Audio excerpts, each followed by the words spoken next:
I usually run discussion-based tutorials for reading poetry and literature for first-year students. Normally when I run these tutorials, I have students sign up to start off our discussions every week. So students sign up like they'd give a presentation. And this has gone really well in the past, but what I was noticing, not only were students coming with varying levels of ability, they were coming with varying levels of expectations for the kind and amount of work that goes into running a discussion.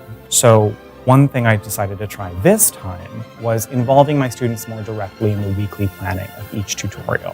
What would happen is that the students who had signed up for that week from both of the tutorials I was running would meet with me in my office for 1 hour or so. Students would come to the session with 1 or 2 poems they wanted to discuss, and we could work out in that 1 hour session what would happen as a tutorial as a whole. So rather than me struggle and overwork and over-prepare each week to decide what content we would cover in the tutorial, I found I was responding more to what students wanted to do. I had back-to-back evening tutorials, so it was even more important for me to think about ways of engaging my students, and I found this was a really easy way for me to include my students in the process and show them how much work goes into a tutorial so that they were not only more forgiving of me as a teacher, but they were more forgiving of their classmates. I was also very fortunate to have a tutorial where I was given relative freedom to plan my tutorials in conjunction with the lectures.